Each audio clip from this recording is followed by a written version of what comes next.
Hello and welcome to a drawing video on Gratz. I'm going to be showing you the steps I use when drawing a Gratz panel by drawing a unique picture.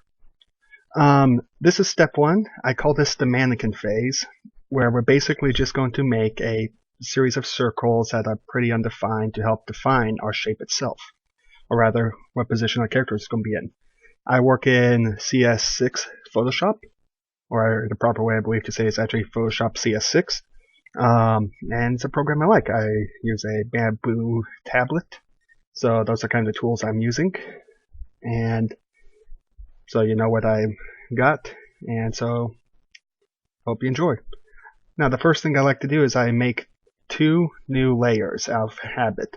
This is something I do out of habit because I've drawn directly onto the background in the past, and when I've done that, it makes it really difficult to edit the picture. So I usually put down two layers just out of habit in case I accidentally delete one or something like that. To kind of go over real quick, I'm not going to go a lot into Photoshop tools, but what layers allow you to do is to draw, essentially, if you think of it like a stack of paper, it allows you to draw on different pieces of paper, so when you lay them over each other, you create a complete picture. Alright. Okay, now that we're all set, I select my pen size. I have a default pen size I use of a diameter of 5 with pressure sensitivity turned on. And I recently just got a new little nibble for my pen, so it should be working pretty good. Alright, what I usually like to do is I start with the head. And you'll have to forgive me, this is my first narrative video. Usually if anyone watches me while I draw, I just kind of mumble gibberish at them, if I talk to them at all. Alright, so we got a basic shape of a head. Alright, it's an oval. It's not real strong, but it's basic. Next, I usually like to do a T. I just did a shortcut to go back to get rid of that. That's what I did there. But the T-shaped thing I like to do to kind of give me an idea of which way is the head facing. Now, some artists like to use this to divide down the middle of the face or to place their eyes. I don't do that. I don't hold fast to that rule. It's more of just a guide for which way is the head looking. Alright, so we got our head there. Next, I draw what will become the torso. Alright, so there we got kind of a bit of a torso body. Next I draw what will become the pelvis and hips. So that gives me an idea, and depending on the type of drawing I'm doing, I'll vary in what I do next. Like, do I do legs or arms? In this case, it's going to be an arm, particularly the right one. So this arm is going to be hanging down.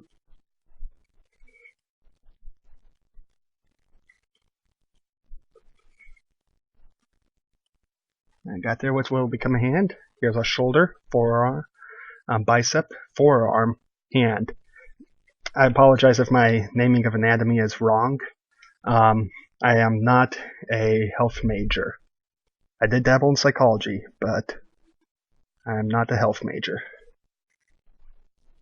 So you can see what I'm drawing here is what will eventually become the arm on the other side. Now that part's probably going to get cut out. That's mostly just for my own personal reference. Again, this is not something I usually do, but occasionally I'll do that to help me figure stuff out. Now, it's looking like our legs are going to get cut out of the picture.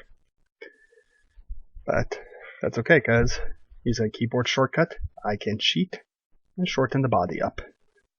That's a wonderful thing about doing digital drawings. If you need to adjust the overall size of the picture, it's really, really easy to do.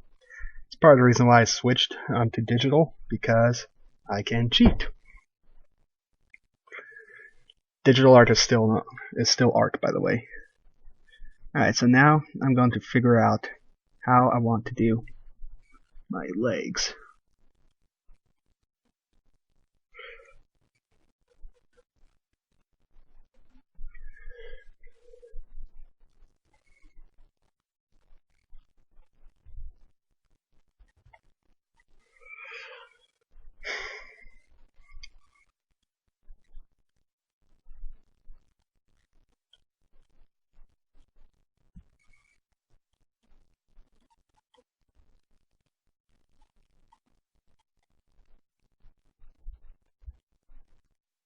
Sometimes I'll do little lines to get an idea of which way the feet are facing. So you can see that knee looks like it's bent wrong.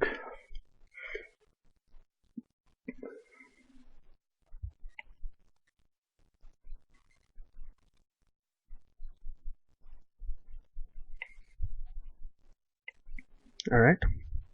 Now, so here we have our basic mannequin. It's pretty undistinguishing, but this is going to be Aurora. Now, because of our character Aurora from the Gratz comic series Solace, also featuring Absolution, we got a couple of distinguishing features on her, such as a tail.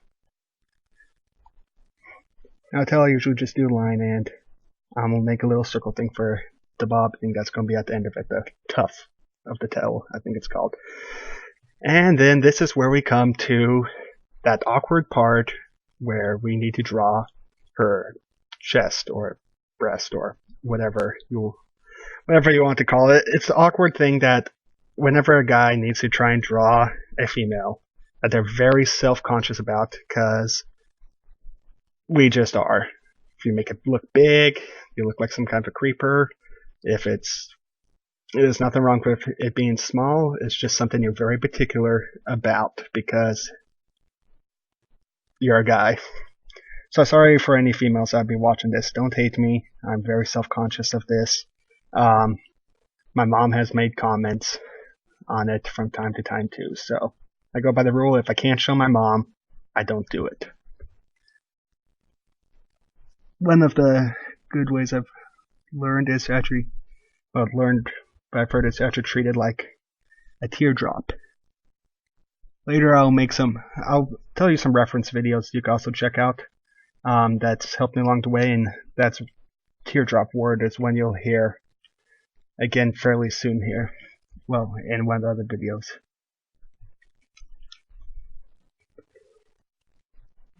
Now I'm not designing this as if she was in the book. Now I'm actually designing it as if she's going to be wearing her clothes, so there's a little bit of work. A little bit, I guess you could say, styling that goes on here. Alright. So, there we have it. Her head's looking a little, maybe slightly too big for her body, but that's okay. I hoped I made that mistake, because I can, again, just resize a particular portion of this. Let's go ahead and change the angle on that head a bit. Again, using the digital draw cheats.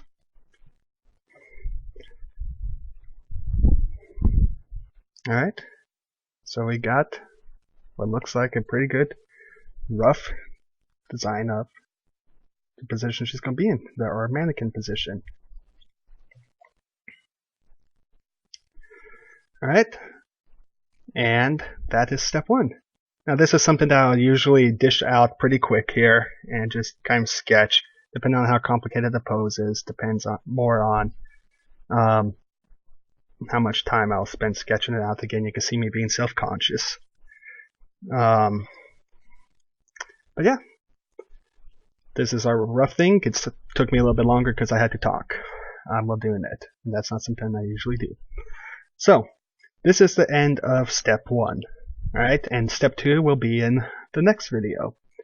I hope you enjoyed it. Sorry there wasn't anything amazingly awesome in there, but stages.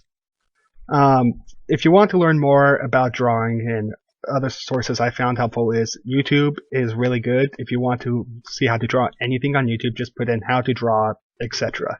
And you will come up with a dozen videos on how to draw. One of the ones I particularly like to use is a channel called Draw with Jezza. Aside from him doing like speed paintings and different stuff in there, he's got a lot of cool stuff on drawing techniques, as well as writing tips, character tips, and basically, I guess you could say, editorials and stuff.